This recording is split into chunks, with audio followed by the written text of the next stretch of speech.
उन्हाळा आलाय, आंब्याचा सीझन आलाय. अनेक जण हापूस आंबा म्हणून वेगवेगळ्या प्रकारचे आंबे घेतात आणि त्यातच त्यांची गल्लत होते. मात्र खरा देवगड आंबा कसा ओळखायचा किंवा देवगड आंबा हाच आहे यासाठी टेक्नॉलॉजी वापरण्यात आली आहे. सगळ्या क्षेत्रात आता टेक्नॉलॉजीचा वापर होतोय.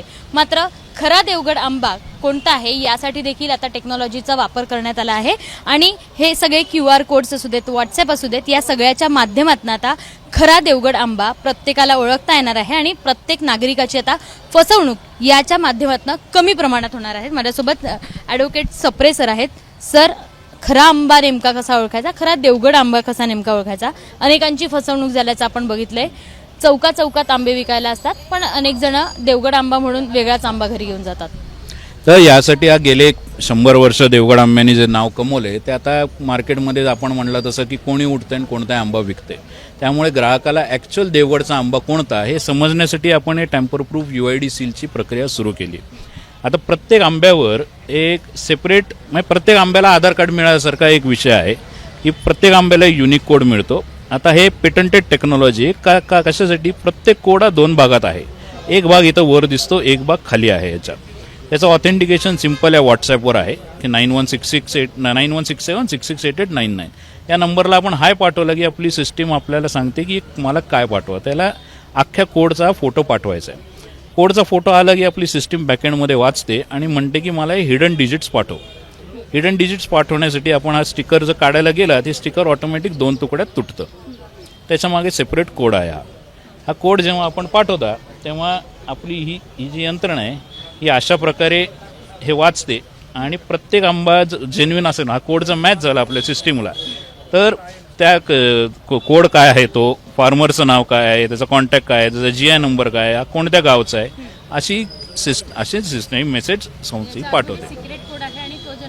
हां, तो फुल कोड जर मॅच झाला सिस्टीममध्ये मग आपल्या सिस्टीमच्या बॅकएंडला तर माहिती आहे कोणता कोड आहे. तो मॅच झाला की मग कस्टमरला त्याचं आयडेंटिफिकेशन करून पाठवते की हा जेन्युइन अल्फॉन्सो आहे.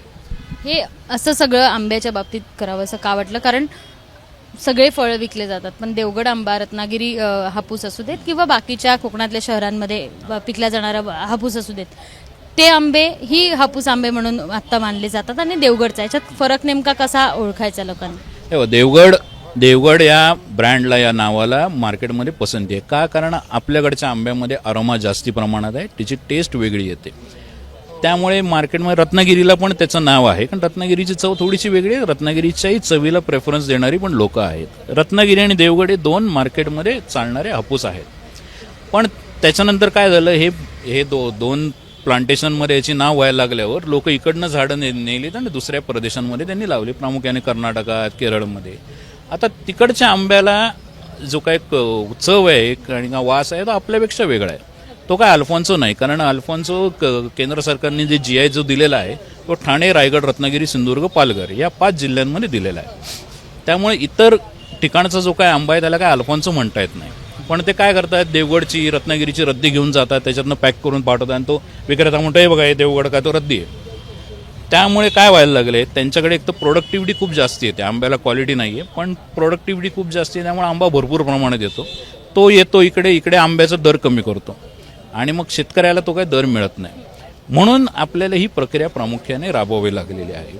यावर्षी देवगडसाठी केली आहे, पुढच्या वर्षी रत्नागिरीच्या पण शेतकऱ्यांना आपण हे कोड इश्यू करायला लागणार आहोत.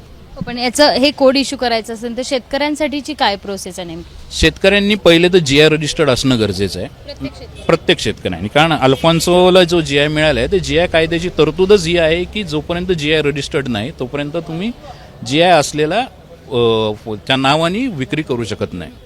त्यामुळे एक तर पहिले GI रजिस्टर्ड असणं गरजेचं आहे. दुसरं, आपल्या संस्थेकडे त्यांनी 7/12 त्यांचा द्यायचा आहे, त्याच्यावर किती झाडं आहेत, त्याची प्रोडक्शन कपॅसिटी काय आहे, वयानुसार आपल्या संस्थेतल्या तज्ज्ञांना कळतं. तर तेवढे त्यांनी कोड इश्यू त्याला केले जातील. तशा याचं नेमकं या सगळ्या सिस्टीमचं नाव काय आहे आणि ते आता किती जणांकडे चालू झालंय किंवा तुमची विक्री अशी सुरू? हां, आत्ता विक्री आपण 308 शेतकऱ्यांना दिले. ह्याला पेटंट आहे टॅम्पर प्रूफ सील म्हणून. मुंबई स्थित TP सील म्हणून याचं पेटंट आहे आणि मुंबई स्थित सन सोल्युशन्स आहे, त्यांना याचं पेटंट मिळालेलं आहे. त्यांच्याकडनं आपण लायसन्स करून याच्यात घेतलेलं आहे.